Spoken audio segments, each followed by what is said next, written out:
Su Mundo TV. Buenos días, sean todos bienvenidos a otra entrega de este matutino Su Mundo. Qué placer estar nuevamente con ustedes a través de este canal 101 y 1101 de Claro, el canal 46 de Win Telecom. También saludamos a aquellos amigos que están en sintonía con nosotros a través del canal 20 de Telecable Dominicano, el 647 de Amazon Fire TV y los que nos siguen a través de nuestras plataformas digitales de Su Mundo TV. Miércoles ya, ombliguito de la semana, ya estamos entrando los 20 ya hoy estamos a 19 de abril y pues ya vamos a entrar, como decía, ya en los números 20, que significa que el mes está terminando. De inmediato saludo a mis compañeros Marino Alcántara y Pedro Galán. Buenos días. Buenos días. ¿Cómo se sienten? Bien. Buenos días, don Pedro Galán. Saludos y bienvenidos y bienvenidas, amigas y amigos de Matutino Su Mundo, porque ustedes que son los mejores empiezan el día con el mejor. Matutino Su Mundo de Multimedios Su Mundo, desde la República Dominicana para el mundo, porque aquí no callamos ni ocultamos la verdad. Don Pedro Galán. Así es, Marino, amigos, amigas, muy buenos días. Lorenz, Marino, queridos amigos, gracias por esa fiel sintonía y al Dios Todopoderoso por este nuevo amanecer. Gracias. Marino, buena noticia, dos. ¿Cuál? Una. Sí. Señores, para todos los televidentes del Gran Santo Domingo, buenas noticias. Estamos ya en Telecable Dominicano en el 20, hace ya un tiempo.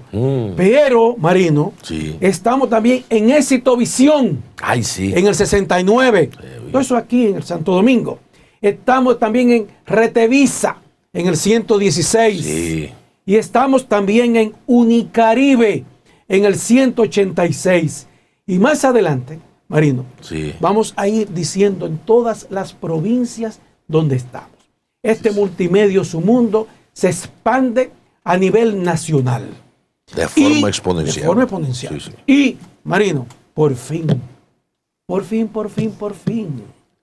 Ya van a sustituir al diputado aquel, ese del PRM. A Gutiérrez. Sí. ¿Y todos esos chelitos que no, cobraba? ¿Lo va a devolver? Eso le toca ahí, digamos, la Cámara de Diputados, pero ya era tiempo. O sea, tanta negligencia y tanta complicidad, tanta dejadez, porque esa es una acción del partido. Es el partido que tenía que presentar una trena desde el momento que fue traditado. 2 años. Y ya, pero es que hay como una especie de que subyace la complicidad, un contubernio vergonzoso, Pedro. Pues así, Pedro, el día continúa en esta mañana fresca y las noticias, señores, no se hacen esperar. Incluso se está pidiendo la cabeza de los médicos involucrados y del sistema de salud en la muerte de tantos niños. Tengo ese temita por ahí. Sí, el país está consternado, se ha querido tapar esa noticia con otras noticias distractivas, pero el país y la gente sensible, los que no se han deshumanizado aún, debemos estar pendientes de este tipo de acontecimiento, porque esto no ha pasado nunca en el país con estos niveles y esta dimensión ante unas autoridades que lucen indolentes. De espalda. Indolente. Pero tú sabes, Marino, también que dicen privatizar también la dirección de pasaporte. Claro. El pasaporte. Claro. Pero también el agua. Sí.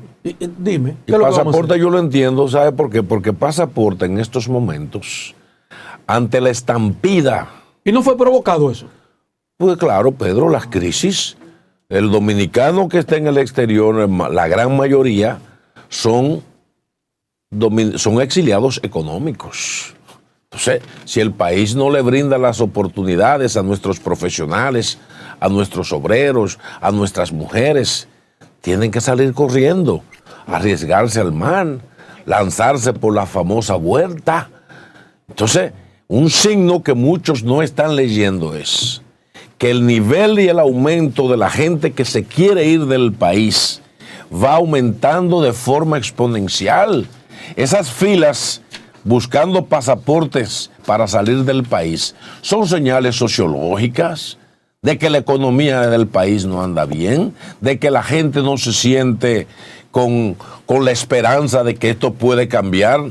Entonces la gente lo que hace es salir a buscársela y de ahí esas enormes filas, entonces esas ventas de tantos pasaportes, claro, los miles y miles de dominicanos que están corriéndole a la realidad económica del país, independientemente que se quieran maquillar cifras y mostrar bonanzas. Las bonanzas en este país solo están reservadas para un microgrupo. Que son eso es lo que ellos dicen. Los de siempre. Eso no es lo que ellos dicen. ¿Qué es lo que ellos dicen? Yo sé que todo esto está bien. Todo está bien. Es más, a mí me sobra el dinero. Yo no sé qué. Yo soy un mago, porque yo sí hago cosas con todo ese dinero que me sobra. Eso es lo que dicen. Ay, Dios mío, Pedro. Pero no fue. Marino. Sí. No lo digo yo. No, claro. Lo dice el primer jefe de la nación. Ah, bien. El primer jefe de la nación. Vamos a ver si el pueblo lo dice, qué piensa el pueblo en su cotidianidad. Pero amigas y amigos, hoy miércoles 19, desde la República Dominicana para el mundo, así comienza Matutino Su Mundo. Vamos a hacer conexión inmediata con nuestra periodista estelar, Lorena Erasme. Adelante, Lorena.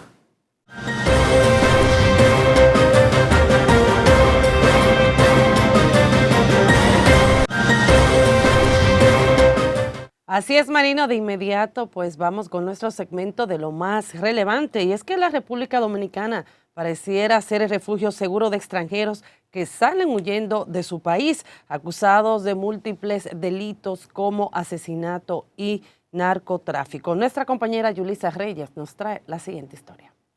El pasado lunes, la Procuraduría General de la República y la Dirección Nacional de Control de Drogas allanaron el prestigioso negocio que opera en una reconocida plaza comercial del Distrito Nacional, Hard Rock Café, vinculado a una red de mafiosos holandeses que llevan años viviendo una lujosa vida en la República Dominicana y fueron apresados el pasado fin de semana. El Ministerio Público y los servicios de inteligencia están actuando de manera correcta de identificar a esos delincuentes extranjeros que vienen a aprovecharse o a esconderse aquí en la República Dominicana. Estos son acusados de narcotráfico, tráfico de armas, asesinato y otros delitos en Países Bajos y estarían vinculados a estructuras de alto peligro.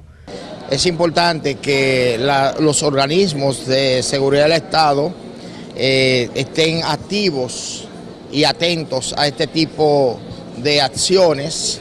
Los apresados son Dennis Guden Urbin, Laurens Terrens y Terence Angelon Richard, los tres de nacionalidad holandesa. Así lo afirmó el Ministerio Público en un comunicado de prensa. Vamos a comenzar a investigar de dónde salen esas grandes riquezas de muchos empresarios de aquí que se levantan en nuestro país. Y esos problemas de narcotráfico y de lavado, yo sé que se pueden minimizar. El allanamiento al establecimiento comercial se suma a otros realizados sobre el mismo caso, en los cuales se ocuparon 7 vehículos de lujo, relojes, prendas, obras de artes, inmuebles, $28,000, euros, pesos dominicanos y dispositivos electrónicos, entre otras evidencias. Yulisa Reyes, Noticias, Su Mundo. Seguimos con Participación Ciudadana, que asegura que la población debería de estar atenta a lo que ocurriría en el país después de que Quirino Paulino visitara la Procuraduría General de la República. Nora Elizabeth Sánchez, coordinadora general de Participación Ciudadana, afirmó que esta visita podría ser la antesala de una nueva investigación llevada a cabo por el Ministerio Público, la cual involucraría a Quirino. Lo interesante sería saber si él fue voluntariamente o si lo mandaron a buscar. Y en cualquiera de los dos casos, ¿para qué y por qué fue? ¿O para qué y por qué lo mandaron a buscar? En el 2004, Quirino Paulino fue detenido en el país con un cargamento de 1.387 kilos de cocaína, el cual era transportado hacia Santiago de los Caballeros, al norte del país, y por cuyo caso fue extraditado y condenado por tráfico de drogas.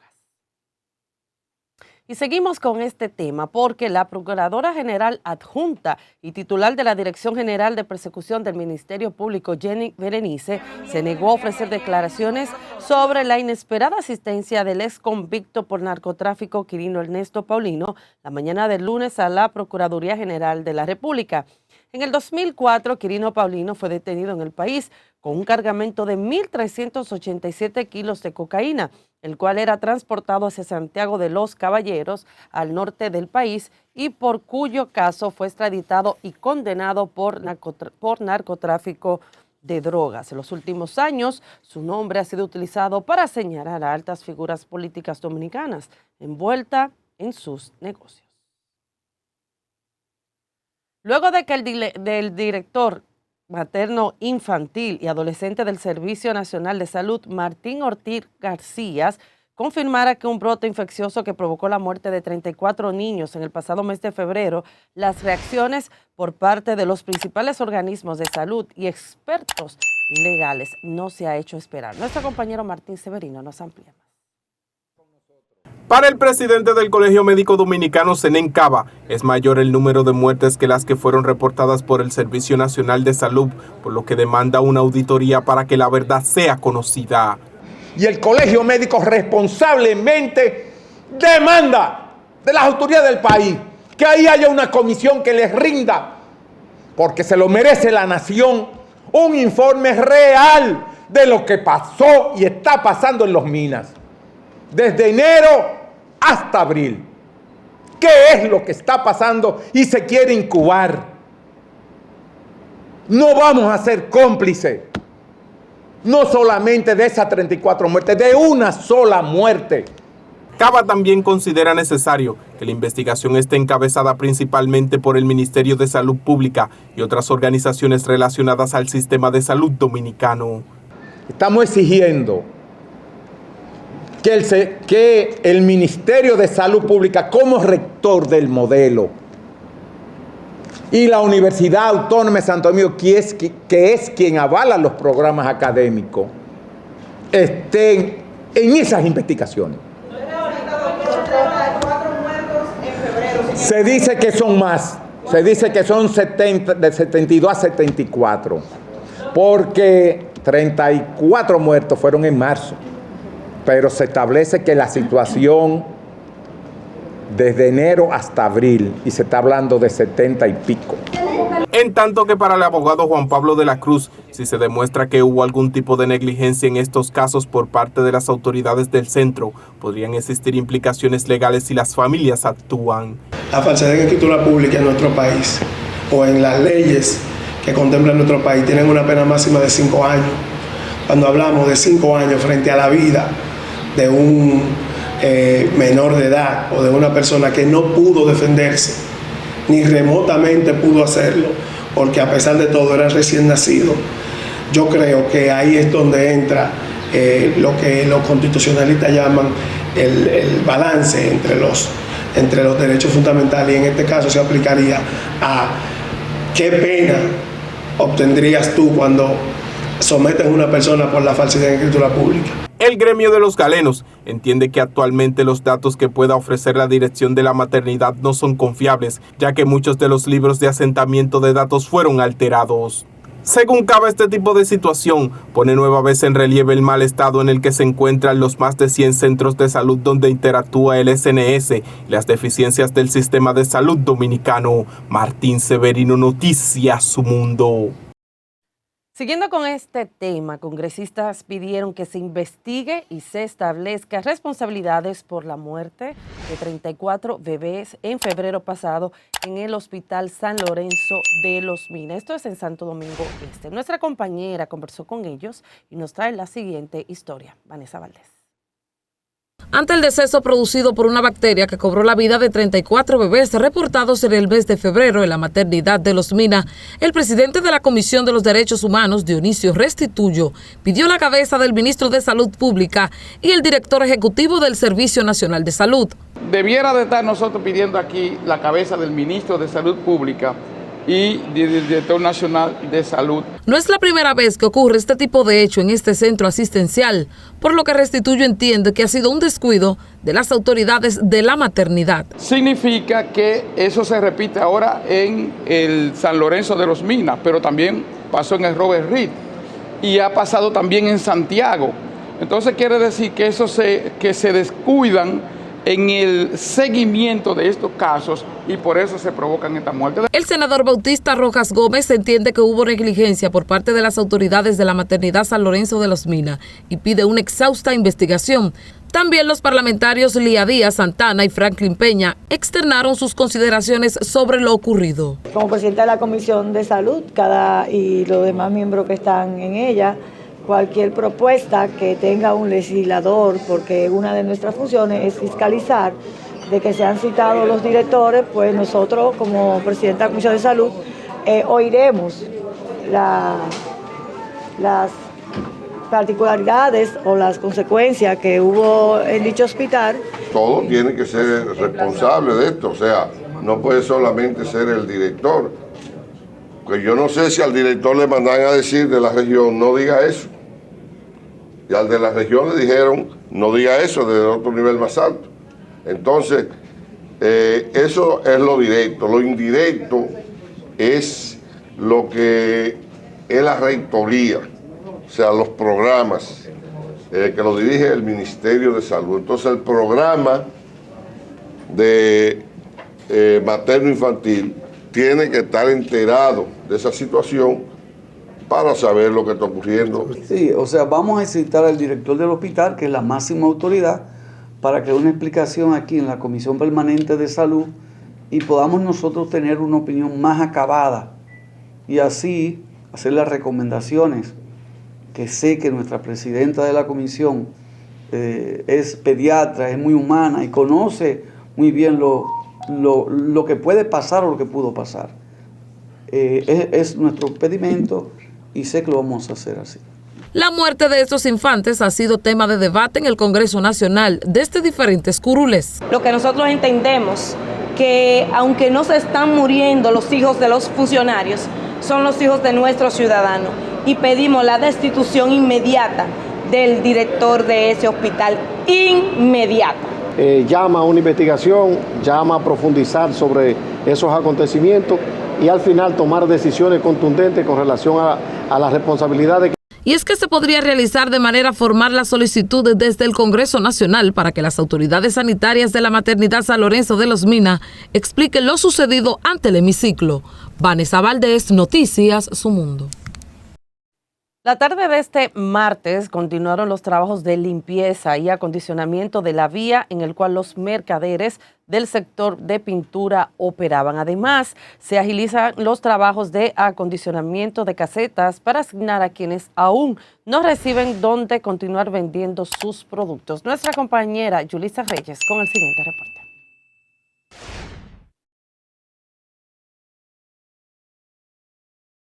Ante el deceso producido por una bacteria. Así trabajaban equipos del Ayuntamiento de Santo Domingo Este esta tarde, retirando los desechos que se acumulaban tras las ventas de los mercaderes que se ganaban el sustento de sus familias en esta vía. Estos ya fueron, en su mayoría, reubicados, pero las inconformidades de algunos siguen provocando sus reacciones de rechazo al cambio de un lugar a otro. Por lo que no se lo he puesto tampoco a quién se lo han dado todavía, no se sabe, esto no se sabe, miren cómo está todo esto aquí. Verifiquen ustedes esto aquí cómo es que está, esto no se sabe dónde vamos a ir a parar. Pero mientras otros se oponen y lo valoran como negativo, hay quienes dicen sentirse más tranquilos y consideran que es cuestión de acostumbrarse. Por el momento la venta se sabe que no van a ser igual, porque tú sabes que esto es como comenzar de nuevo a hacer mercado, en realidad, pero con el tiempo todo se arregla. La reubicación está yo la veo bien, si la gente se acostumbra al puesto, porque aquí estamos más organizado, más limpio. Aunque no todos ya han recibido el espacio donde comercializarán sus productos, los trabajos avanzan para entregar estos espacios lo antes posible. En total son 105 casetas y 216 mesas.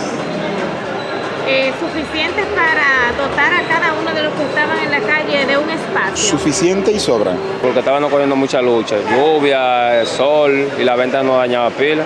Desde hace varios meses, el ayuntamiento de la zona había puesto en conocimiento a los mercaderes sobre los planes de realizar el cambio de lugar con la finalidad de que el transeúnte pueda movilizarse por la calle libre de obstáculos que les represente algún peligro.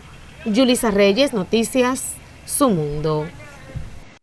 Por otra parte, el presidente del Partido Revolucionario Moderno, José Ignacio Paliza, se refirió al tema de la investigación que se lleva a cabo en contra del diputado Sergio Moya, en donde puntualizó que apoyará cualquier decisión que tomara la Cámara de Diputados en consecuencia de las imputaciones de las que es objeto el diputado en el caso Calamar. Paliza afirmó que envió una carta a la Cámara de Diputados, la cual contenía el permiso del partido para destituir a Moya, si así lo considera el órgano legislativo. La compañera Carolina Mejía y quien les habla, en días pasados sí enviamos al Congreso Nacional una comunicación solicitando, en virtud de que han pasado los tiempos, creo que más allá de la prudencia que puede acompañar a una institución como la Cámara de Diputados, para que el proceso al diputado Gutiérrez de Santiago, que puede llevarlo a ser debidamente sustituido en la Cámara de Diputados, si ese órgano constitucional así lo estima pertinente, pueda ser iniciado. Paliza también se refirió a las posibles alianzas que ejecutará el PRM para las próximas elecciones y aseguró que los partidos que se unan al partido oficialista serán aquellos que compartan la misma visión moderna del PRM. Seguimos con el presidente del PRM, José Ignacio Paliza, quien informó que esa organización solicitó a la Cámara de Diputados la sustitución del legislador Miguel Gutiérrez Díaz, quien lleva alrededor de 2 años preso en Miami, Estados Unidos, acusado de narcotráfico. La solicitud fue hecha por medio de una carta dirigida al presidente de la Cámara de Diputados, Alfredo Pacheco, bajo la firma del presidente del PRM y la secretaria general, Carolina Mejía. Con el apoyo de organizaciones internacionales, el Ministerio Público dio hoy inicio a un programa especial dirigido a investigadores de casos de trata de personas y delitos conexos y para el manejo especializado de las víctimas de este flagelo. Esta formación forma parte de los esfuerzos que realiza el órgano fiscal con el propósito de que el país se fortalezca en la lucha contra el problema que afecta en gran manera la dignidad de las personas. Las investigaciones que hemos realizado a la fecha pues están destinadas a la desarticulación de redes de criminalidad organizada y lo que ha implicado el rescate de un número significativo de víctimas. Por ejemplo, solo tenemos un caso en el que se rescataron 84 víctimas. Pues eso explica, y tenemos otros casos que se rescatan 20, otros que se rescatan 30. Pues eso implica que no son casos, procesos micros de una investigación simple. Se calcula que 27.6 millones de personas actualmente son víctimas de la trata en todo el mundo, razón por la cual un gran número de países trabajan en conjunto para abordar adecuadamente este delito. Hoy ha llegado el momento de tratar algunos temas de interés nacional e internacional para todos ustedes. Aquí no me política. ¿Política? No, para mí que tú estás buscando, pues, ¿tú quieres aspirar a diputado o senador? No, pero yo no tengo 40 millones ni 20 millones. Porque 100 millones. Para diputados son 100. Sí, porque ahora con esto, imagínate. Los diputados y los senadores tuvieron la oportunidad de oro de haber hecho una revisión a esa ley 33, 18 y 15, 19. Mire, y haber hecho, tiempo tuvieron de más. Pero ¿sabe los intereses que subyacen? Ahora, lo que sí yo sé es que este presidente. ¿Cuál de ellos? El presidente Abinader tiene sus funcionarios preferidos. Sí. Ahí sí. Tiene funcionarios, amigos preferidos. Otros no corren con esa suerte. Ahora, el que tiene más suerte que el salchichón es Mario Lama. Sí. Señores, ese director nacional de salud. De ahí. Oye, debería. Pero es de los. Pero dime, es de los niños lindos del presidente. Apellido. Pero tú no ves el apellido. Ese Mario Lama se pasó más de 8 años en un programa que tenía, acabando con lo que tiene que ver con los asuntos de salud, Servicio Nacional de Salud de este país. Y hablando de las carencias de los hospitales. de que estos hospitales no tenían ni jeringuilla, ni algodón, ni tenían nada. Él era bueno haciendo oposición. Haciendo oposición. Pero ahora que es presidente del Servicio Nacional de la Salud, con todo el respeto al doctor Mario Lama, pero ha quedado grande. Demasiado grande. Muy grande. Gracias. Sí, sígueme ayudando. Ahí. No, ya. No, sígueme ayudando. No, ahí. ya. Sígueme ayudando ahí, porque miren, lo ocurrido en esa maternidad de los Minas, mire, es para que el Congreso hoy estuviera interpelándolo y pidiendo su destitución, porque no fueron 34. Dicen médicos de ahí mismo, de la maternidad de los Minas, que estaban hartos de decir y denunciar las irregularidades que allí se estaban cometiendo. Incluso dicen ellos que por órdenes superiores, escuchen bien, órdenes superiores. Usted sabe bien lo que quiere decir eso. Eso significa, interpreto yo. Órdenes superiores. Bueno, mi jefe inmediato, el director del hospital, interpreto yo, que conozco un poquito de gerencia, un poquititico. El director del hospital, el director del Servicio Nacional de Salud, CNS, el mismo ese, Mario Lama. Puede ser. Dicen ellos que tenían instrucciones superiores para alterar los datos de las muertes neonatales. Dicen ellos que había que ponerle 36 semanas a cada muerte. No importa. Dicen ellos. Pero miren, señores, no solamente eso. Lo que está ocurriendo en el Servicio Nacional de Salud, jugando, coño, con la salud de este pueblo. Así no, Mario Lama, así no. Es un abusador. Oh, bárbaro. Es un abusador. O sea que hemos visto, Pedro, y Marino, que lamentablemente jugando con este pueblo. Cuando son oposición, ellos tienen sus temas, pero cuando están en el cargo le ha quedado muy grande al doctor Mario Lama, demasiado. Los hospitales aquí, señores, están pasando la 1001. Incluso yo traje una denuncia una vez de una señora que tenía una situación con un pie diabético y que el hedor que había en el hospital de Herrera era bastante insoportable. Incluso le pusieron un suero en emergencia en una silla de ruedas. Ya ustedes saben cómo está la situación. Pero está colapsado el servicio de salud aquí en este país. Colapsó. Los pobres no tienen dolientes aquí. Van a los hospitales y las citas se le dan 3, 4 meses. Se van a morir esperando por atenciones médicas. Entonces, ¿de qué me están hablando? ¿Reelección? ¿Reelección de qué? Un servicio de salud colapsado. Inseguridad. Altos precios de los combustibles y de los artículos de primera necesidad. Dígame, ¿de qué reelección me están hablando? ¿Y se va a reelegir así? Dígame, yo quiero ver qué gobierno, qué partido, qué presidente se reelige con todo eso en su contra. Bueno, el de aquí nada más. Pero como dice mi sobrina, tío, en tu mente. Así es.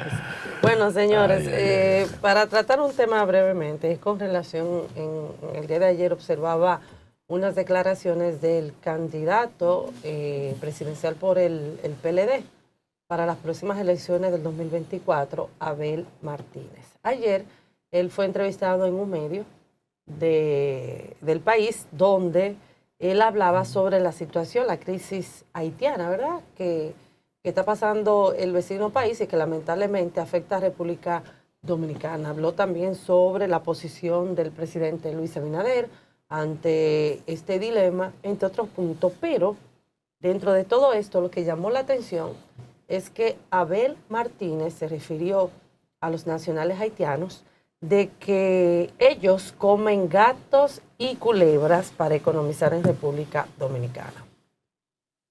Escuchen bien las declaraciones de Abel Martínez, un candidato presidencial, aspira a la presidencia de este país, donde él dice que ellos comen gato y culebra para economizar el dinero en República Dominicana. Yo quisiera dar una pequeña exhortación a Abel Martínez con todo el respeto. Hay temas que para uno ganarse algunos views o para uno ganar la simpatía de este país, de los ciudadanos sobre todo, hay que tomarlo con pinza y saber cómo usted se expresa. No toda la verdad se dice. Es cierto, son de las tantas cosas que uno ve y de las denuncias de que ellos, por ejemplo, comen gato, eso sí yo lo he escuchado.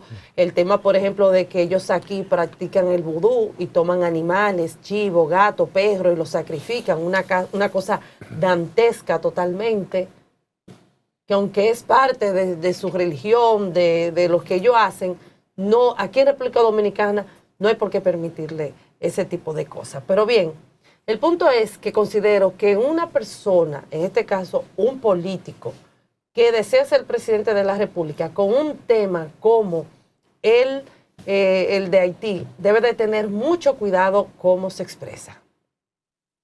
Porque aquí está la parte humana, la parte de los derechos humanos. Usted no se puede expresar así, y mucho menos en un medio de comunicación, sobre los nacionales haitianos. De que si ellos mandan todo para su país, es la verdad. Que economizan aquí, es la verdad. Pero usted no puede jugar con la integridad, independientemente sea haitiano, colombiano, venezolano, español, americano, que está aquí en nuestro país. Usted no puede hablar así.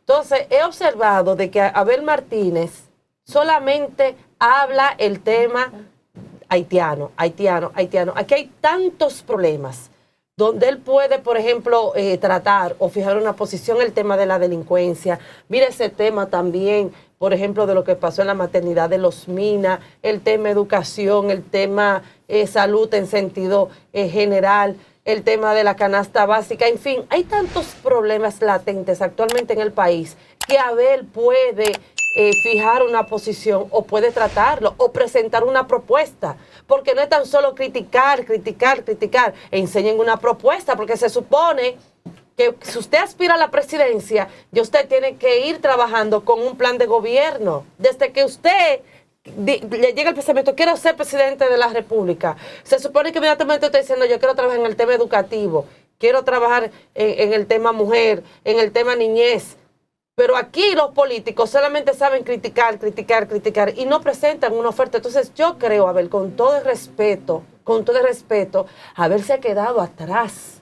Se ha quedado atrás con algunos temas latentes actuales que están actualmente afectando al país. No le he visto refiriéndose a un proyecto, a una posición. Mire, esto va a pasar en mi plan de gobierno. Yo no he visto nada. Y faltan solamente meses, a menos de un año para las elecciones, justamente un año. Y eso es lo que va a llevar el PLD. Tanto tiempo aspirar a la presidencia, ¿para qué? Entonces, de verdad creo que uno tiene que tener cuidado como uno trata algunos temas, cuidando la integridad del ser humano, porque eso fomenta el odio, fomenta el racismo. Y en este momento a nosotros no nos conviene que de manera internacional se vea que aquí nosotros tenemos racismo con los haitianos, porque no lo tenemos. Pero ese tipo de declaraciones, ¿qué es lo que se visualiza? Bueno, que aquí va a haber un presidente, por ejemplo, si Abel Martínez fuera presidente, que va a tratar el tema migratorio con relación al tema haitiano, sí, pero fomentando el odio, violando los derechos, así no, porque se supone que aquí están lo que es la parte legal, la parte migratoria, que eso es lo que aquí se debe de aplicar, pero no así. Entonces yo le recomiendo a su equipo de trabajo, que está conformado por muchos jóvenes, sobre todo profesionales del PLD. Señores, busquen los temas actuales, vayan a los barrios, escuchen qué es lo que quieren escuchar a las personas. Hagan propuestas, su proyecto de gobierno, ¿dónde está? Porque nada más lo vemos hablando del tema haitiano y cada vez más mete la pata. Entonces, está peligroso eso, Marino y Pedro. O sea, una persona, un político que aspira a la presidencia tratando un tema tan delicado como el de Haití, de esta manera, deja mucho que decir. Sentido de la oportunidad. Es que tú no puedes tener un sentido de la oportunidad, el tú criticando, sí, pero sobre todo violentando la dignidad humana, porque es verdad, son de esas cosas que uno escucha, sí, que comen gato, culebra, entre otras cosas. Pero usted no puede ir a un medio de comunicación, un futuro, vamos a poner presidente de la República, porque él quiere ser presidente de la República, a hablar un tema así, porque entonces cuando llegue a la presidencia, ¿qué va a hacer? ¿Cómo va a tratar el tema? Ese es su tema, el tema haitiano. Pero que no tiene otro tema. ¿Dónde está el plan de gobierno de Abel Martínez? ¿Dónde está? No lo tiene.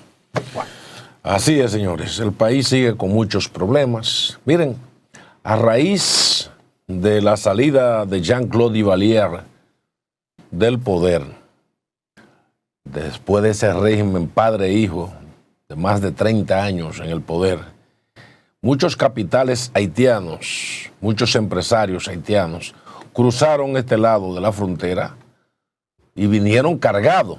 Recuerdo mucho Tonton Macut, como le llaman, que vinieron con mucho dinero al país.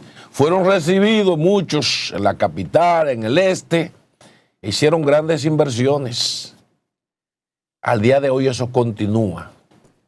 Y precisamente en el contexto en que estos holandeses fueron atrapados en esa combinación de diferentes organismos internacionales y la DNCD, gente con grandes capitales en el país, en todo lo que ha sido ese lavado de activos. El presidente del Partido Demócrata Institucional, PDI, el doctor Ismael Reyes, ha hecho un llamado a que hay que estar atento y vigilar e investigar esos capitales que están viniendo desde Haití a la República Dominicana.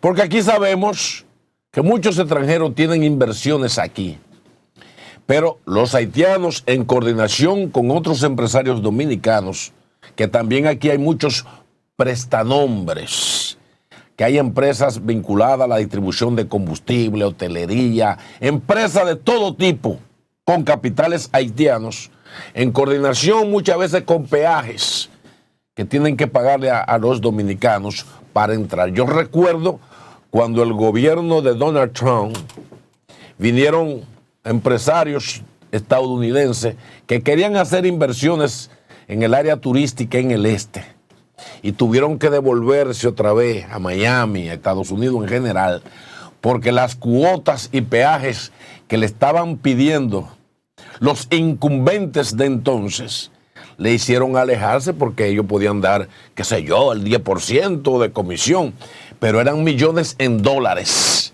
que le pedían incumbentes del gobierno para dejar entrar esos capitales al país. Nos las hemos pasado diciendo, promoviendo la entrada de la inversión extranjera, pero la inversión extranjera per se, cuando se tratan de inversiones limpias, también encuentran sus escollos y sus muros para que no entren, porque hay que pagar grandes costos, según se dice por ahí.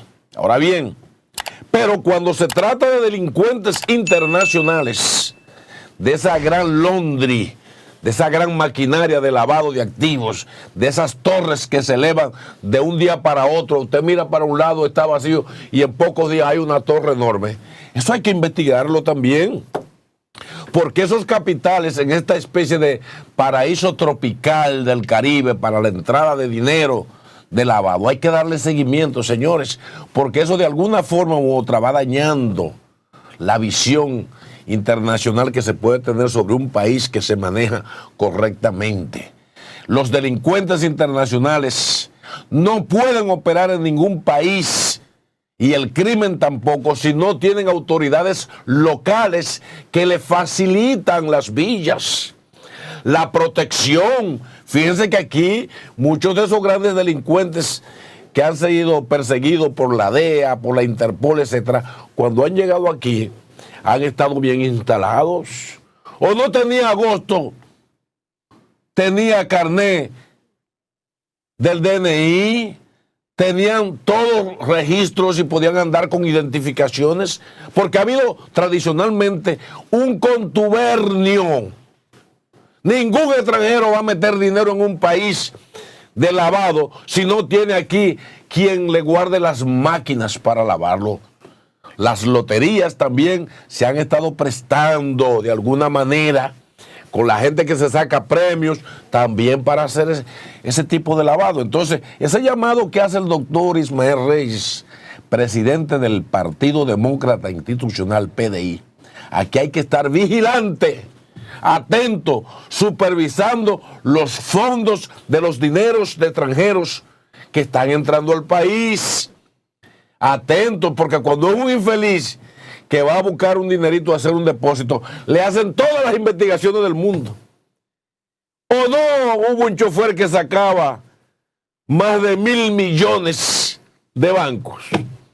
Del Banco de Reserva, que está ahí en el expediente, del calamar, que esperamos que ahora se abran los expedientes de los erizos, caballito de mar, tiburón, ballena, toda la fauna, para ver si por fin el país puede ver justicia y que esto no sea un show más a lo que nos tienen acostumbrados.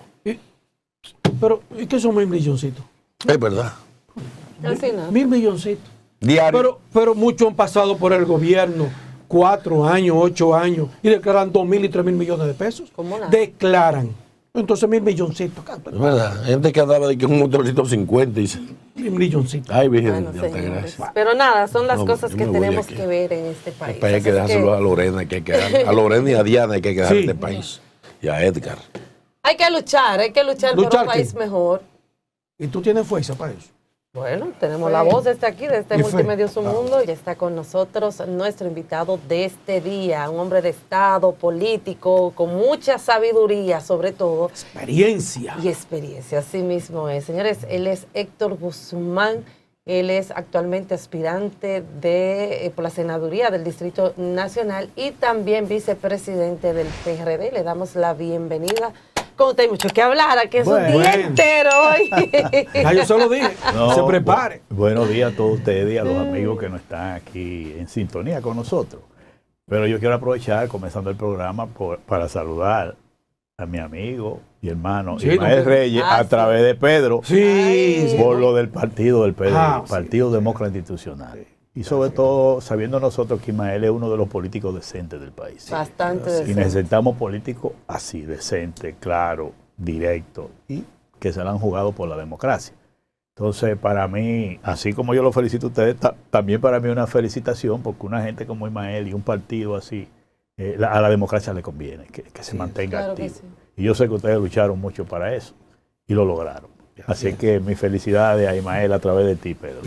Gracias, Héctor, por estar aquí con nosotros. Héctor, precisamente tú que eres un soldado de la patria que ha estado en tantos escenarios políticos, un hombre que tiene historia. ¿Qué ha pasado con el sistema político dominicano y los partidos? Donde antes podía entrar al poder, yo conocí, por ejemplo, a don Luis Cepeda, un campesino parcelero, y Balaguer lo nombró a él en un momento dado gobernador. Gente de a pie, pero líderes comunitarios que ascendían al poder y la gente votaba por ellos como diputados, senadores, alcaldes.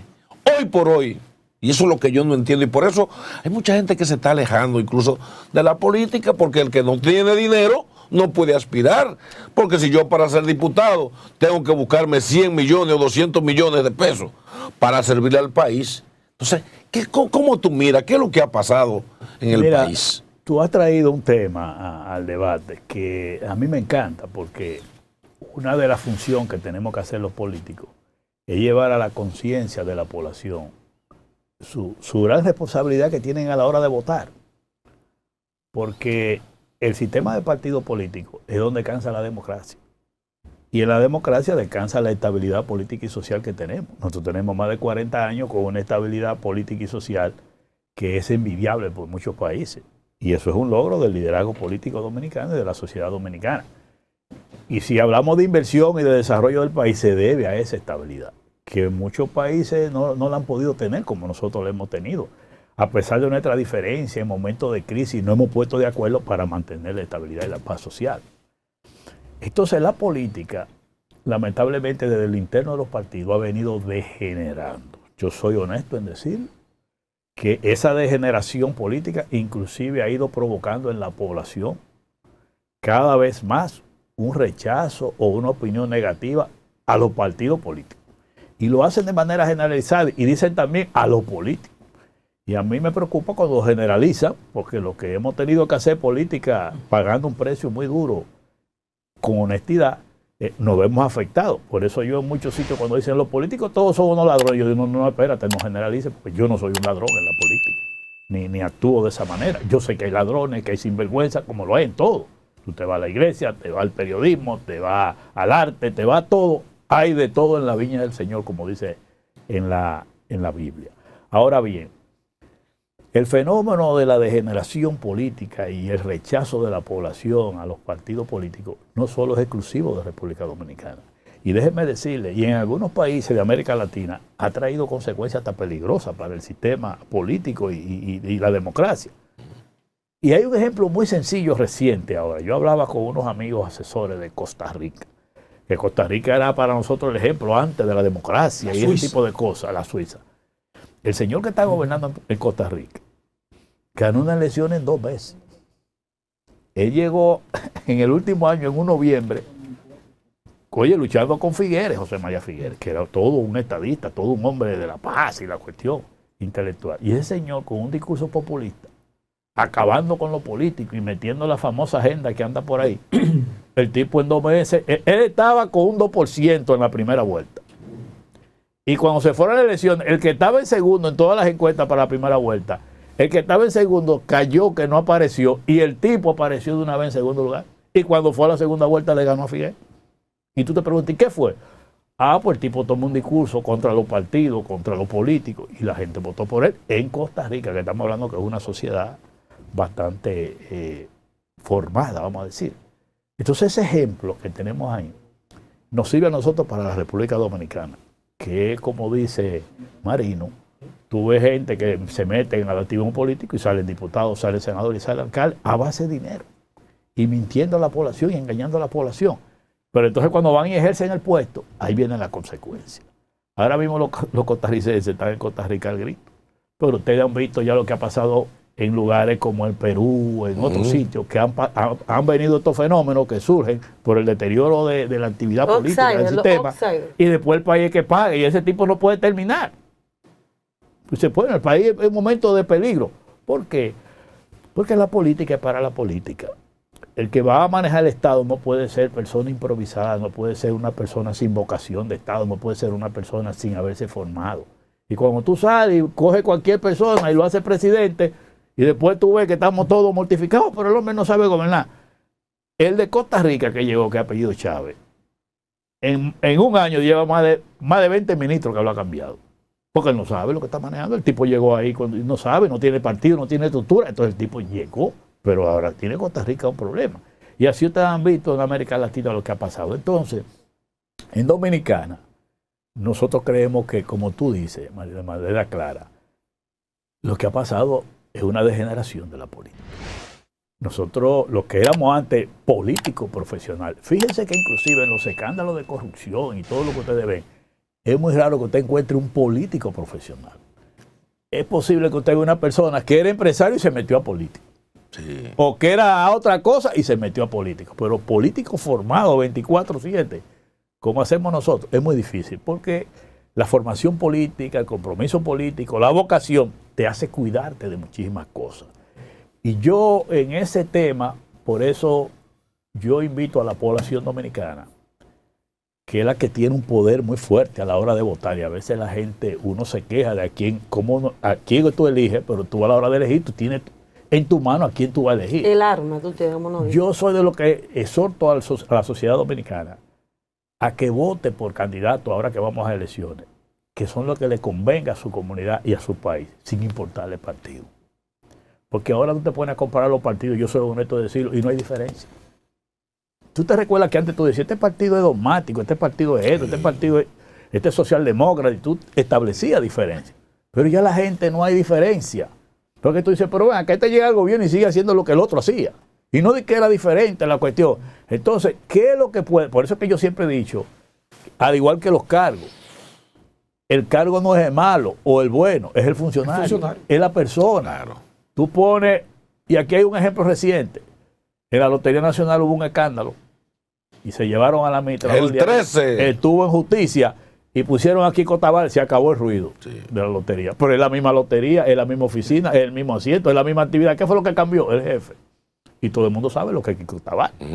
Entonces, por eso mi exhortación al dominicano a la hora de votar, olvídese de ver partido, mire la persona.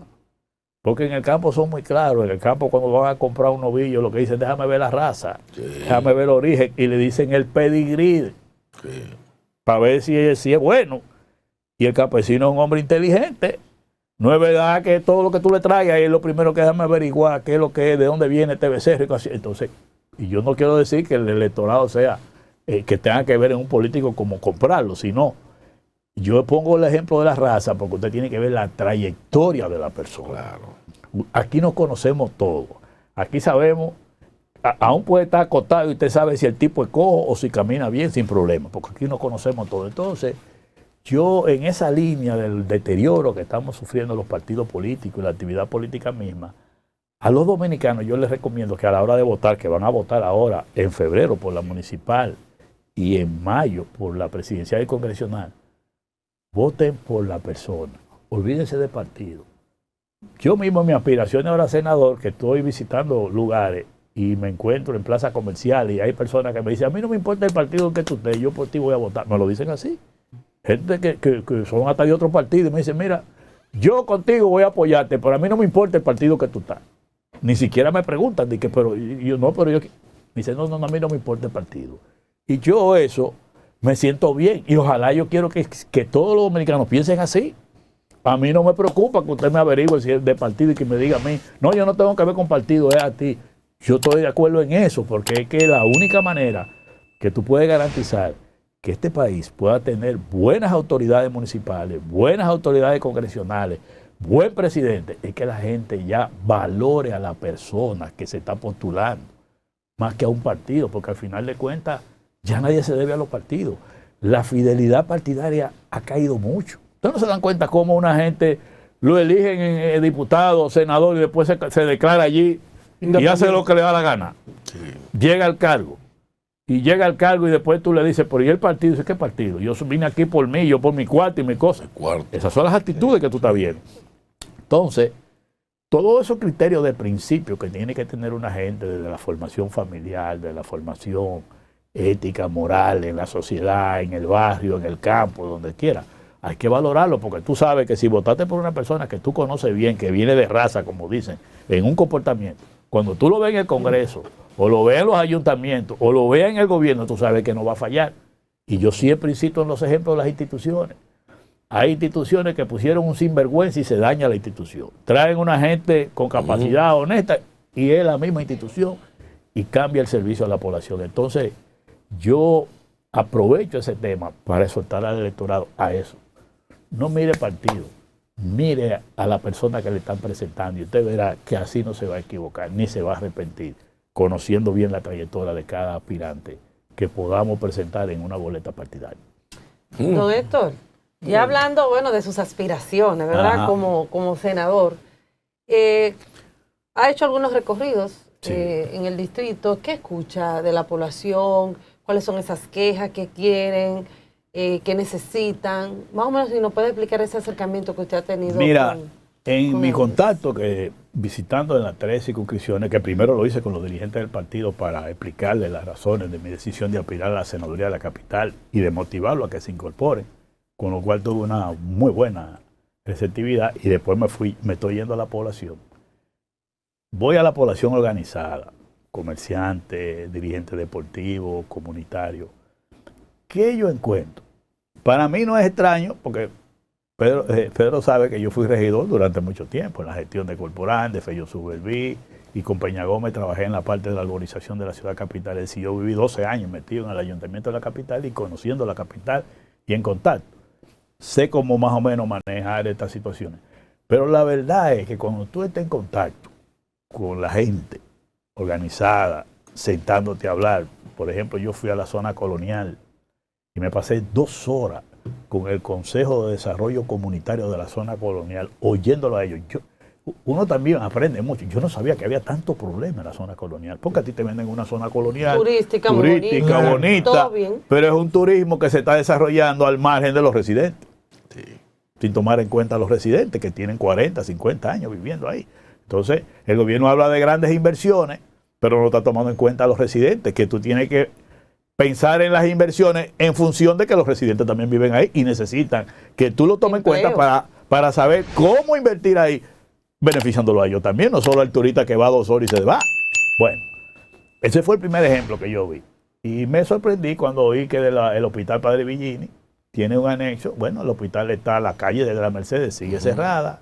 El hospital tiene una parte que está paralizado y le dicen los contratistas que por falta de cuarto. Yo digo, pero ¿y cómo es posible que el único hospital que está en esa zona, que vive tanta gente, esté paralizado porque no hay cuarto? Porque la salud y la vida está primero que todo.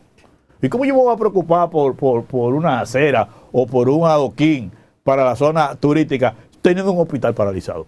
Un problema de visión. Entonces, cuando tú me preguntas, Lorena, ¿qué yo oigo? Yo lo que estoy escuchando es que los problemas puntuales de la gente no son los que están en la agenda del manejo del Estado Dominicano. Y ahí es que yo justifico mi aspiración a senador, porque yo digo es que la agenda del Congreso tiene que ir a la par con los problemas que la gente tiene. Claro. Si tú te pones a ver el Congreso actual, los problemas del país son el alto costo de la vida. ¿Tú has visto ese Congreso legislando para enfrentar el alto costo de la vida? No.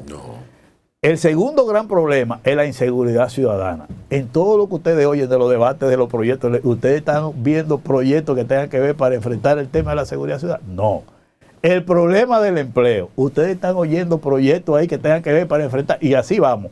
Mire el tema salud. El Código Penal. Mire el tema salud, este tema lamentable que hemos visto de las maternidades con la muerte. Señores, en 3 meses estamos hablando de 3 niños por día. En cualquier país del mundo. Eso es una crisis. Un escándalo. Aquí tenemos que aprender a conocer la problemática, a pensar en la población, en la gente primero que cualquier cosa, que lo material. Cuando tú hablas de la muerte de una persona, sea niño, sea viejo, sea adulto, eso es algo fundamental que tú tienes que averiguar qué pasa en esa persona.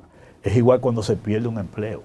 En nuestro país desarrollado, que uno va a Europa, cuando en una fábrica votan 5 empleados, el gobierno se preocupa y dice, ¿qué pasó ahí que votaron 5 empleados? Porque el empleo es fundamental para las condiciones de vida de una población. Pero aquí tenemos como una mentalidad como que una empresa quiebra, cierra y votan 20 empleados y al Estado no le importa, no averigua qué pasó ahí. Si puede intervenir o ayudar para que esa empresa no cierre y se mantengan los empleos. En los países desarrollados eso es clave, un empleo, votar 5 y 10 gente. Llama la atención. Entonces nosotros que necesitamos más que los países desarrollados, eso no nos importa. Entonces, en conclusión, Lorena, lo que yo he podido ver es que los problemas que tiene nuestra población, graves muchísimos de ellos, no se corresponden con las políticas públicas que estamos llevando a cabo desde el gobierno y desde el Congreso Nacional. O sea, que al final de cuentas tiene que ver con los presupuestos, porque tiene que ver para enfrentar eso. Entonces hay 2 gobiernos. Hay uno que las autoridades creen que están gobernando y hay otro estamos que llevando, hay como 2 países. Uno que dicen que está bien, que turismo, que fiesta y mañana gallo.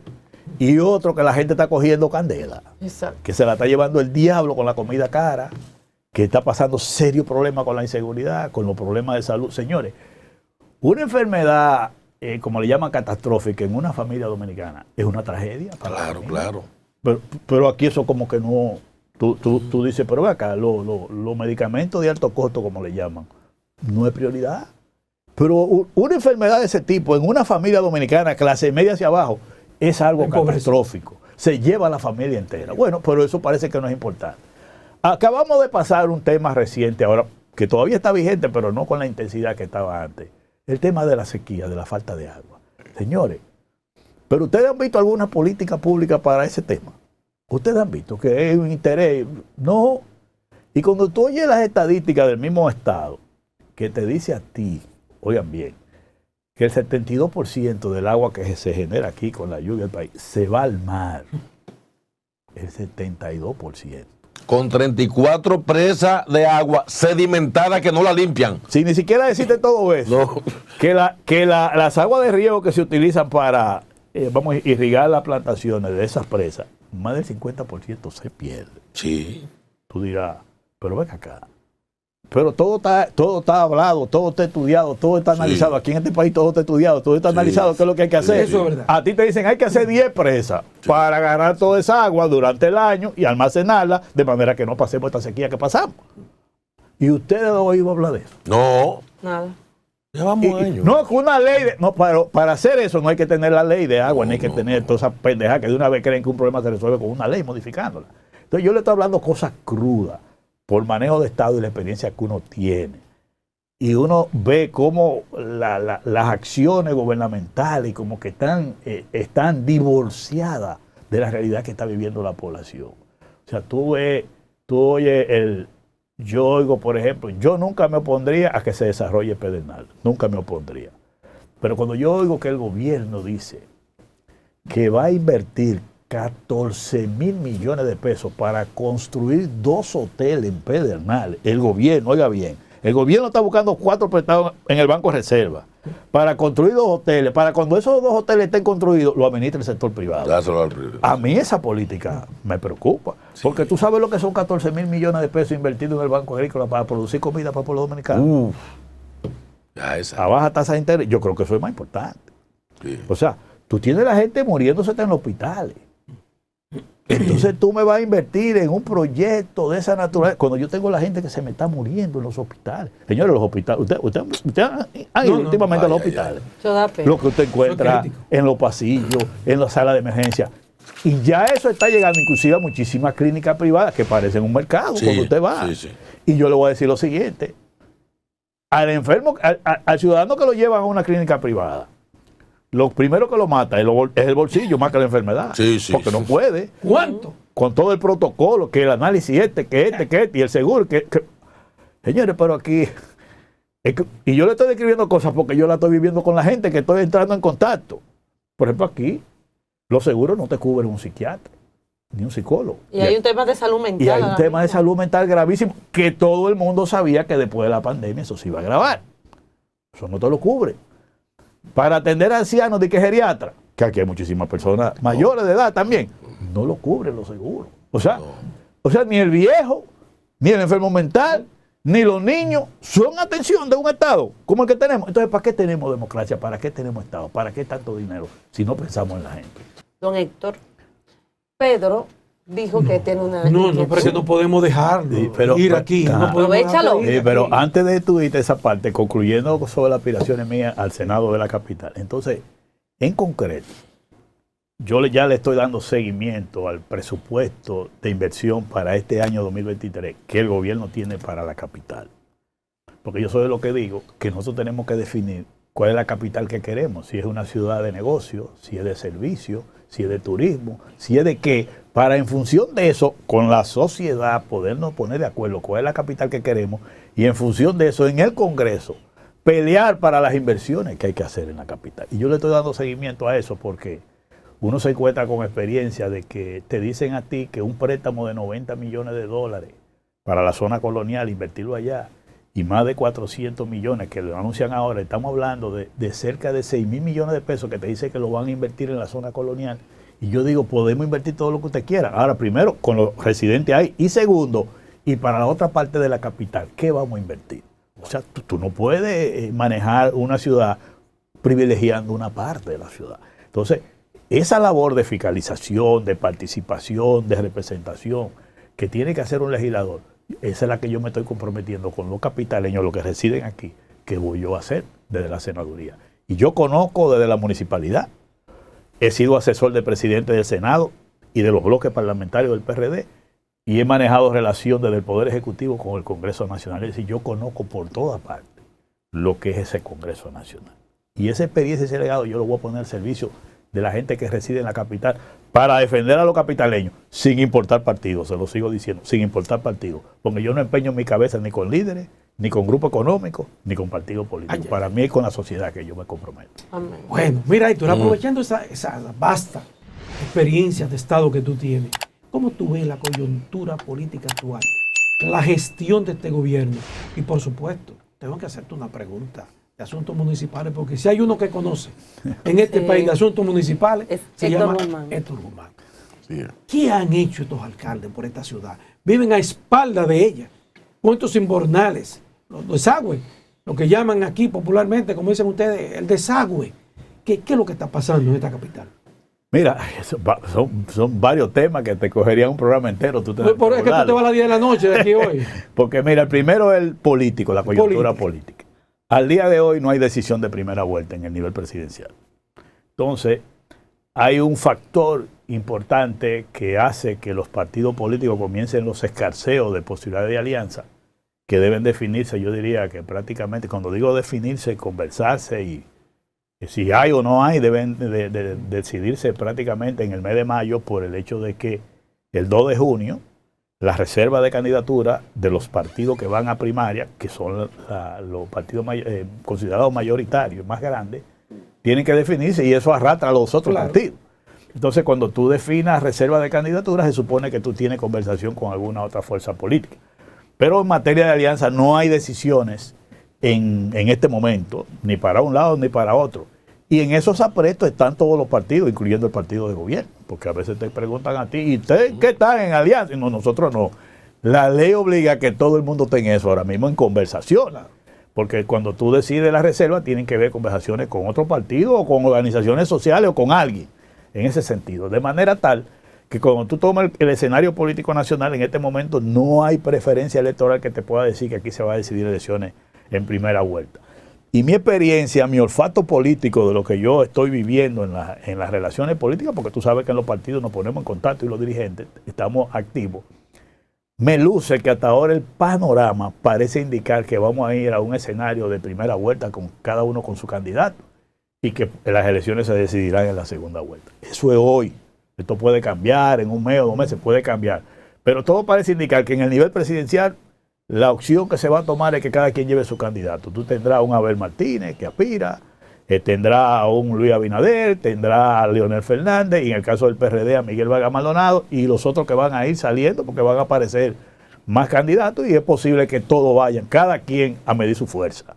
Y entonces en la segunda vuelta será que se puedan producir una decisión electoral. Ese es el cuadro, que es diferente a lo municipal, que son las elecciones municipales, primero el 18 de febrero del año que viene, prácticamente eso estamos en campaña en lo municipal, y ahí hay muchos aprestos, pero no hay nada concluido todavía, de manera clara. De manera que el escenario electoral en el día de hoy pinta a que se decidirá en lo presidencial en una segunda vuelta.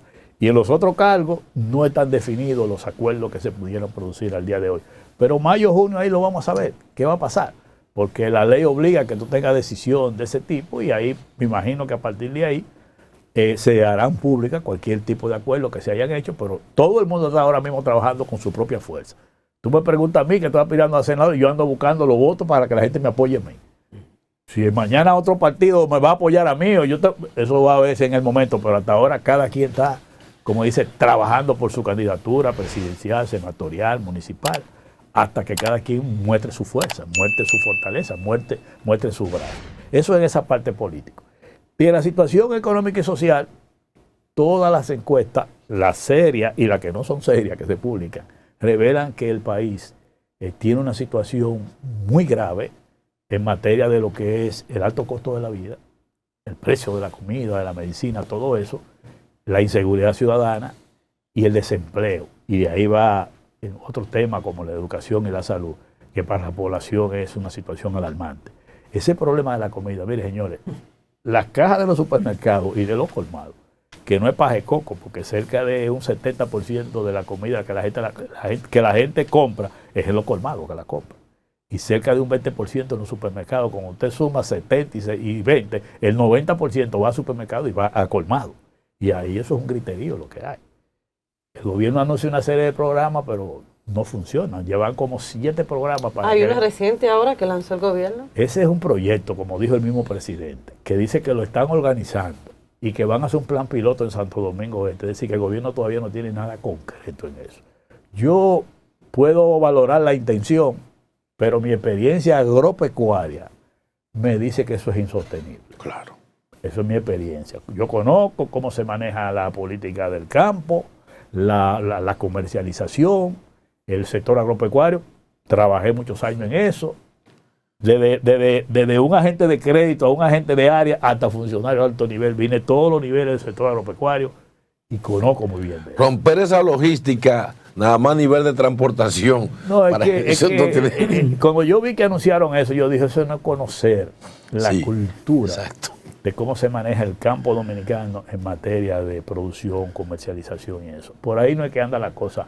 La intención es buena, el presidente, estos son de los temas que yo digo que debíamos como país buscar entre todos alternativas, porque todos queremos que la comida no le llegue tan cara a la gente. Claro. El tema de la inseguridad resolverlo también y el tema del desempleo, pero no con improvisación. A mí me luce que ahí hay una buena intención, pero no es sostenible. Igual que los combos, los supermercados que ya tampoco aparecen y la parte, o sea, son políticas como muy transitorias que al final de cuentas no son sostenibles en el tiempo porque chocan con la realidad.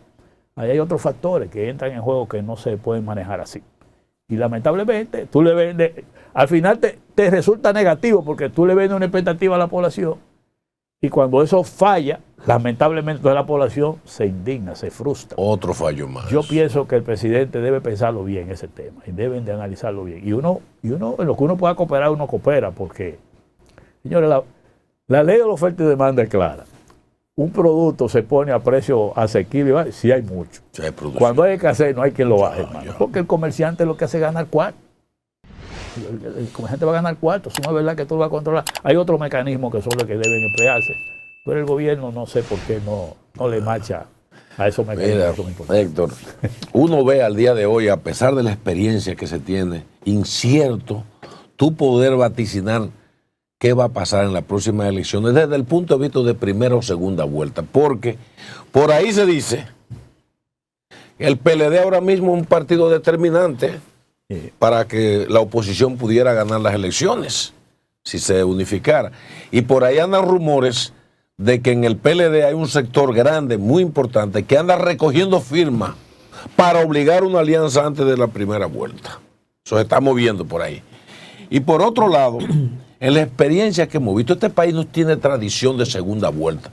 El dominicano tiene una capacidad de olfatear quién es el que va a ganar y puede romper paradigmas y situaciones. Yo recuerdo siempre las elecciones de Donald Trump frente a Hillary, que estaba convencida la población, los grandes expertos y gurús, que doña Hillary ganaba. Y vi yo la cadena de Univisión y todas esas cadenas, todavía ahí contando los votos y la sorpresa que se llevaron. Entonces, dice el doctor Sisto Moya que en política no hay sorpresa, sino políticos sorprendidos. ¿Tú piensas que no puede darse un fenómeno que la gente para ahorrarse un sistema de doble vuelta pueda hacer, digamos, un pacto o con el gobierno o con la fuerza del pueblo, con el PLD, con quien sea, para saltarse ese evento? Mira, la política es tan dinámica que hasta puede aparecer un fenómeno que tú no lo estás viendo. Un outsider.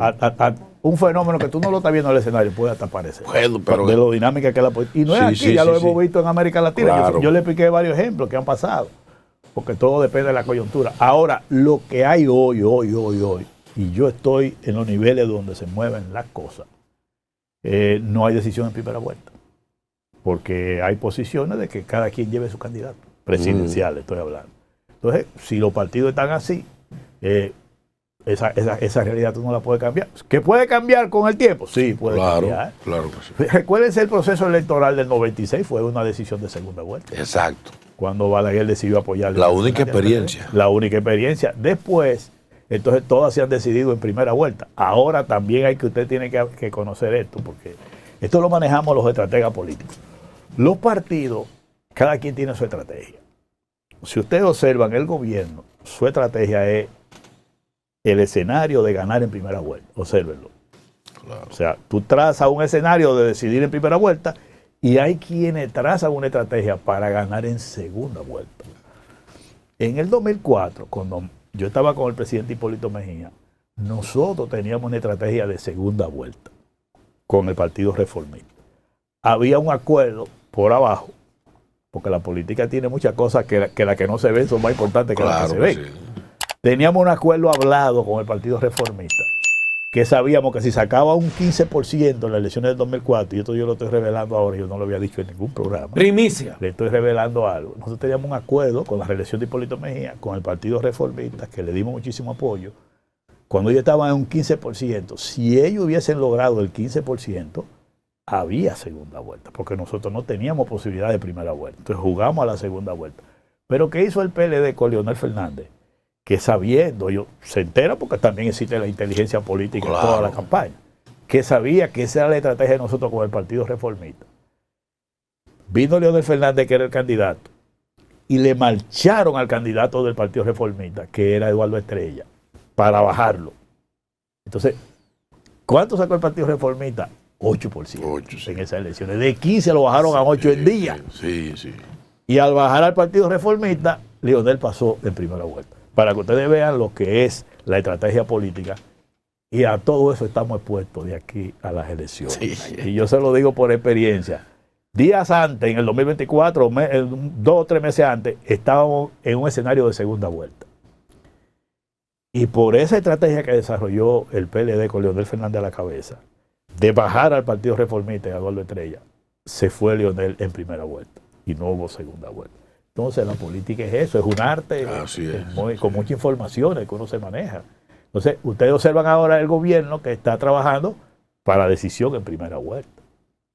Claro. La oposición que está hasta ahora misma separada, vamos a decir, dividida, cada quien con su candidato. Aparentemente. Bueno, cada quien tiene su candidato, yo gano, pero eso no quita que pueda producirse un acuerdo político. Pero también no quita que el gobierno pueda conseguir fuerza política de otro lado o sector importante y logre un pacto para querer seguir en primera vuelta. Porque ellos sí están claros, y generalmente el que tenga el gobierno es muy raro que juegue a segunda vuelta. Nosotros lo hicimos porque teníamos una candidatura en una situación económica y social muy difícil para el país. Sabíamos que no nos íbamos a primera vuelta. Pero generalmente desde el gobierno se juega la primera vuelta. Y la oposición se prepara para decir, si lo puedo derrotar en primera vuelta, lo derroto, y si no, se prepara para la segunda vuelta. Fíjense lo que pasó en Brasil. En Brasil con Lula, ahora reciente. Lula en la primera vuelta quedó ahí, pero no ganó.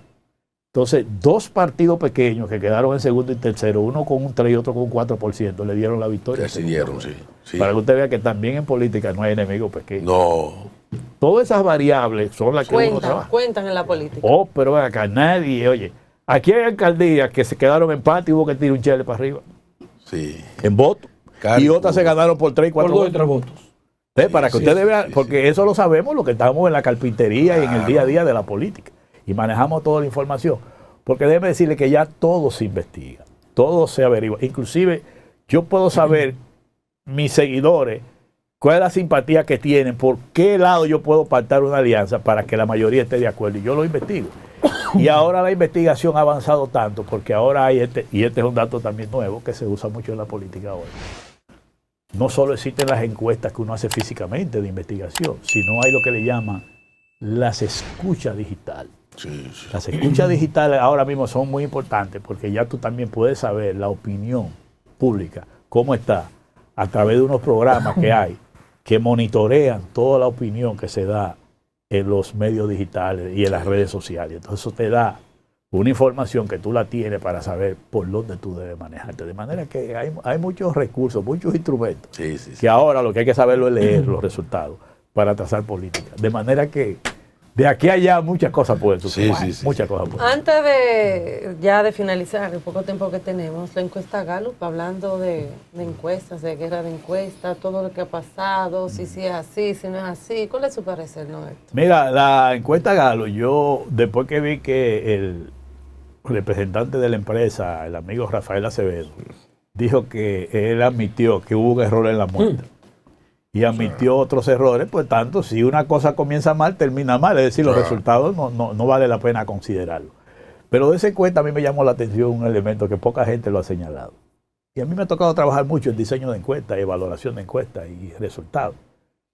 Y ustedes no se han dado cuenta, pero esa encuesta fue hecha en Semana Santa.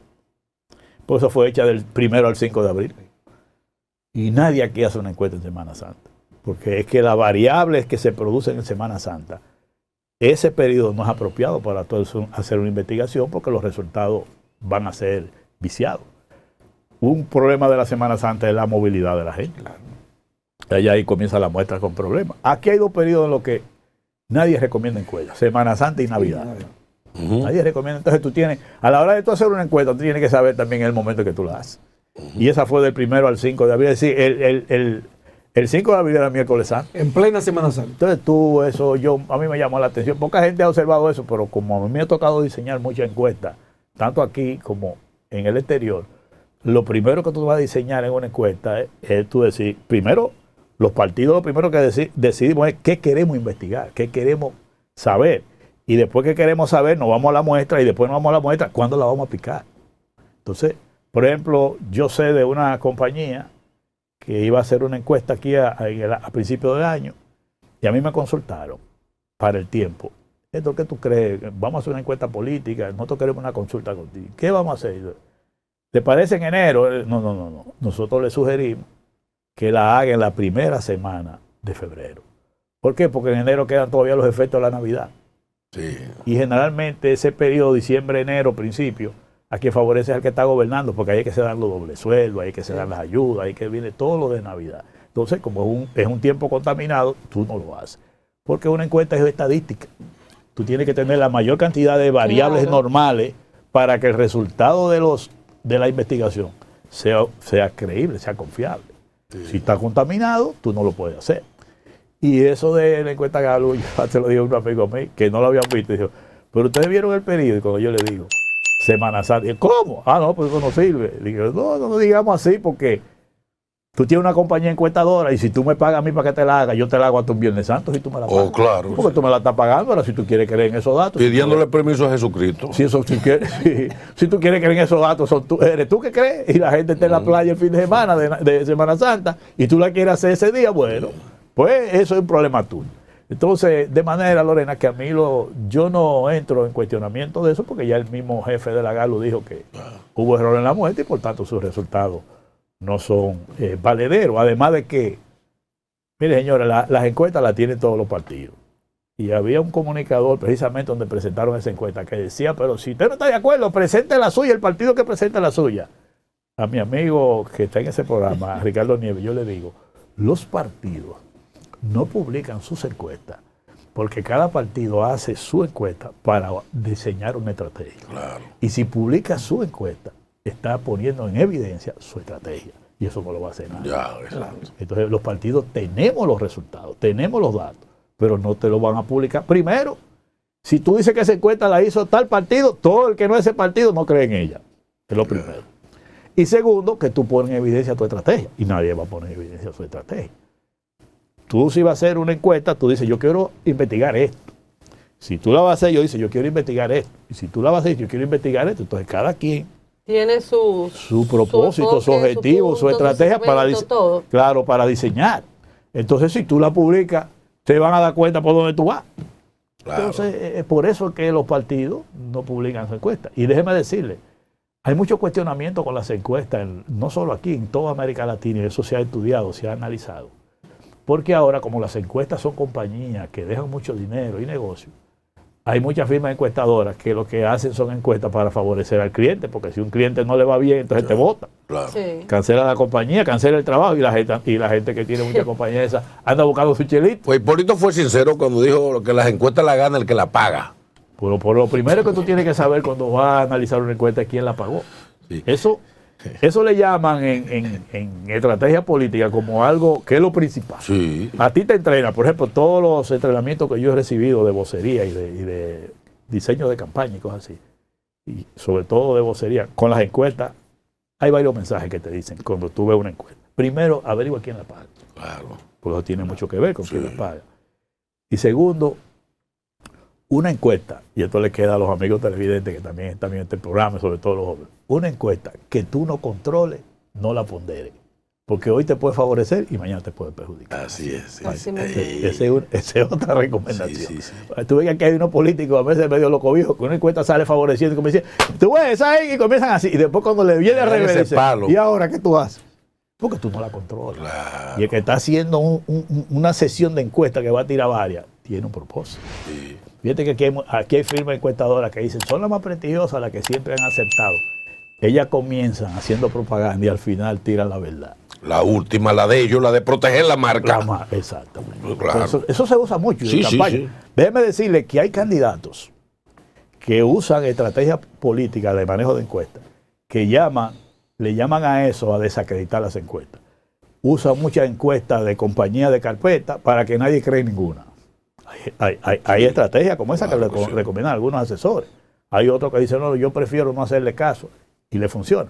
Pero hay otros que dicen, tú me viniste con una guerra de encuestas y te comienzan a publicar muchísimas encuestas y al final el electorado dice, pues entonces, ¿quién es que tiene la razón? Porque todo lo que estamos en esto del mundo político sabemos, que ya eso está estudiado y analizado, que las encuestas no inciden en el votante. No inciden, o sea, no te va a variar, no va a determinar que una mayor parte de la población vote por ti por encuesta. Porque el dominicano va, y todo ciudadano va viendo lo que está pasando en cada sitio. La usan como propaganda política para dos razones fundamentales, y eso ya está analizado. Primero es buscar dinero. Sí. Tú sabes que aquí hay una serie de empresarios que no manejan informaciones, los grandes sí manejan porque ellos hacen encuestas, que se llevan de esas encuestas y cuando los políticos van a buscar cuartos, ¿en qué lugar tú estás? Se cantean. Mira, a este le dan tanto, a este tanto y a este tanto. Le dan a todos, sí. Pero en función de cómo aparezcan las encuestas. Y lo otro también es porque desmoraliza en muchos casos la tropa contraria. Claro, sí. Hay dirigentes de algunos partidos que cuando ven una encuesta que no les favorece, caen así. Sí. Tú tienes que levantar el ánimo. El cuarto de guerra. Y otros que a lo interno entonces también lo estimulan. Por ejemplo, un partido que tiene problemas internos con su gente, tú le tiras una encuesta que son muy emocionales, que el tipo aparece arriba y que las condiciones va a ganar, por diputado que esté, se activa. Sí. Y se usan mucho esos instrumentos. Sí. Y yo digo estas cosas para que la población conozca y lo aprenda y no se deje utilizar. Sí. Y eso lo digo por experiencia propia.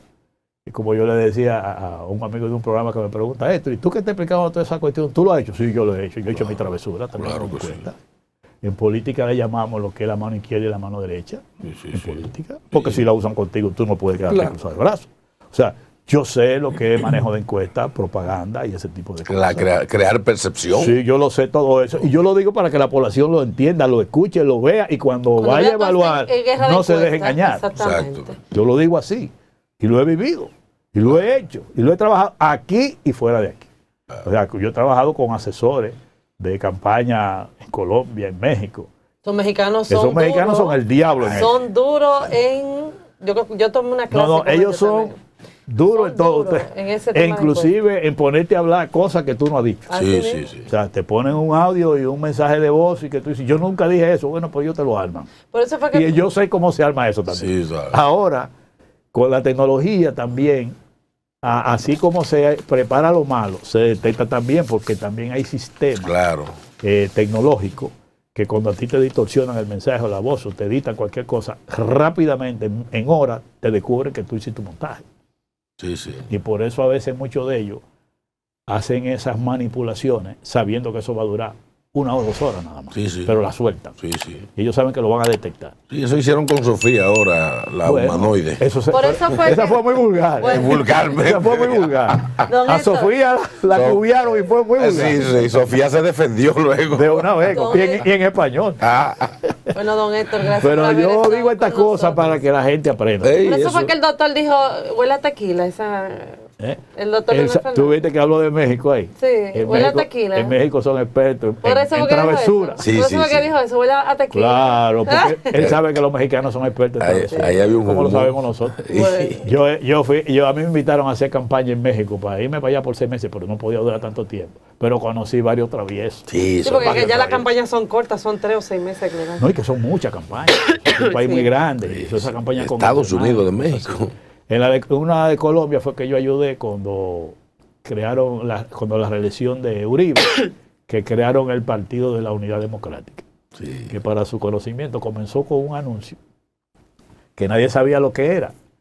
Hicieron un anuncio con un tipo fumando, que fumaba y hacía de que ¡uf!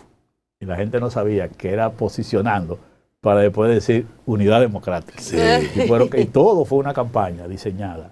Y el tipo se religió. Y el señor Santos fue presidente de ese partido, con el cual nosotros tuvimos comunicación. Yo trabajé en lo que era el diseño del partido nuevo. Organización, organigrama, todo eso.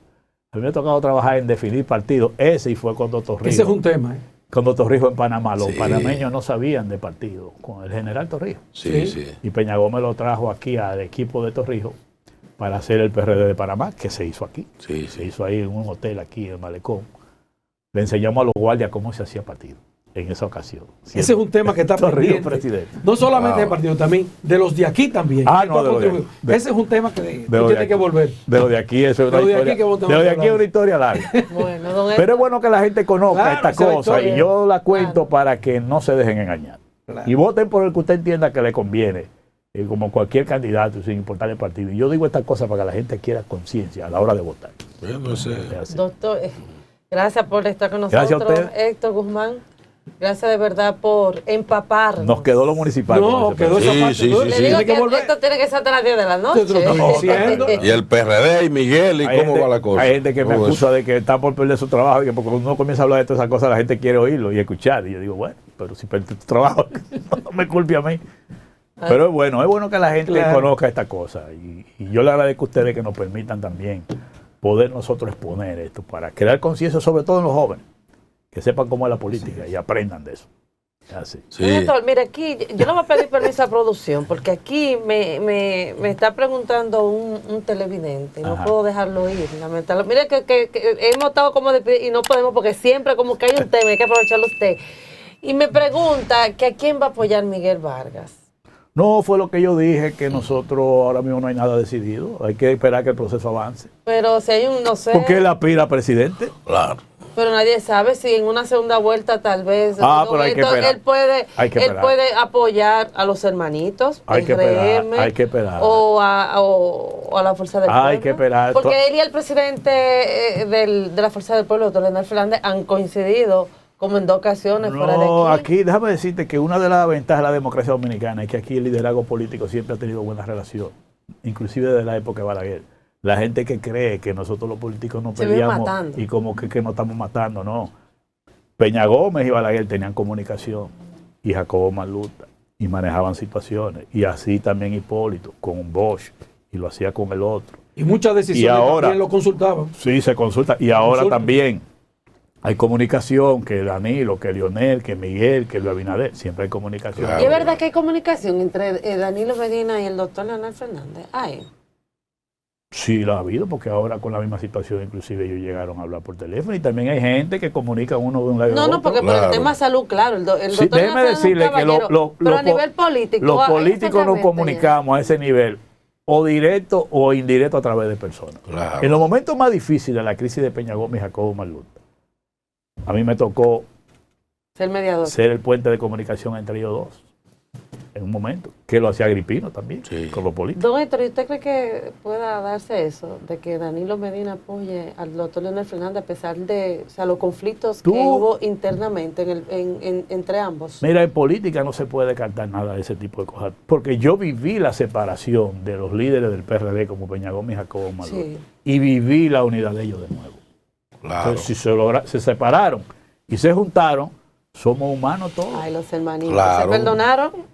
No, lo que se produjo cuando Peña Gómez y Jacobo Malluta se juntaron, ahí lloramos todos. Y ellos más que nosotros, inclusive el hombro de los dos lleno de lágrimas, con el abrazo. Eso es lo que yo le cuento a muchos políticos con lo que hablo. Le digo, mire señores, ustedes no se imaginan lo que es eso. Es que no se puede pensar con el corazón. Porque Peña Gómez y Jacobo Malluta eran 2 hermanos. Donde primero vino Peña Gómez a vivir aquí en la capital fue en la casa de Jacobo Malluta, que comía en el comedor. Y doña Elena, la mamá de Jacobo Malluta, era loco con Peña Gómez, que en principio no se quería sentar en la mesa. Y ella le dijo, ven, siéntate en la mesa que tú eres de esta casa. Para que ustedes vean las relaciones que había de esa gente. Es igual que Bosch y Malluta. Jacobo Malluta era el niño querido de Juan Bosch cuando fue presidente en el 62. Jacobo Malluta con 24 años secretario de Finanzas. Y cuando Bosch se fue al exilio a Puerto Rico, en la casa que Bosch se quedó, fue en la casa donde vivía Jacobo Malluta. Que cuando Juan Bosch llegó a esa casa, la habitación matrimonial que ocupaban la abandonaron para que Bosch durmiera ahí. Lo iban bien, la relación. Y ellos estaban separados. Yo intenté juntar a esas 2 gente también. Y don Juan, que en paz descanse, me decía a mí que muchos de los PLDistas se sentían mal porque no lo veían bien. me dijo a mí esto, yo en la boleta del PLD te llevo a ti en cualquier posición, pero a Jacobo Malota nunca. Él y yo hablando de frente. Le digo, Juan, pero las cosas no son así. De todas maneras, Jacobo Malota me dijo a mí, yo conozco a don Juan más que tú. Sigue haciendo los esfuerzos, pero yo te puedo asegurar, y me puso la mano en el hombro, de que él no se va a juntar conmigo. Y después yo le explicaré las razones. Bueno, en otro programa, demasiado programa aquí. Sí, gracias. No le revelo esta cosa que ya. No, pero bueno, pues eso es historia. Historia política. Historia dominicana. No, hay muchas cosas que del liderazgo político dominicano, que como yo saco mi conclusión a veces, que a pesar de esas lumbreras, eran esos líderes, en algunos momentos actuaban con ingenuidad. Sí. Increíble. Eran otros tiempos. Increíble. Con muchas torpezas. Y sobre todo ingenuidad. No tenían esa malicia, esa cosa de que tú ves ahora tan material. Porque yo decía, pero ¿cómo es posible que ustedes no entiendan eso? Y ese liderazgo con ese nivel. Porque fíjate, para concluir ya, como a mí me ha tocado trabajar con ese liderazgo de antes y el de ahora, yo he notado una diferencia muy clara. ¿Cuál es el elemento? Con aquellos líderes tú ibas a que ellos te orientaran y te dijeran. Con lo de ahora, tú vas a orientarlo ahí. Esa es la diferencia. Y escuchan poco. Bueno, ahora sí, gracias por haber estado con nosotros, de verdad que sí, tenerlo aquí, tiene que volver nuevamente, me debe una entrevista, lo digo de manera pública, sé que ya sabe, lo comprometí. Lo haremos. Dios mediante, y de esta manera llegamos al final del programa de hoy, gracias por su sintonía y será mañana jueves que estaremos aquí nuevamente. Hasta mañana. Su Mundo TV.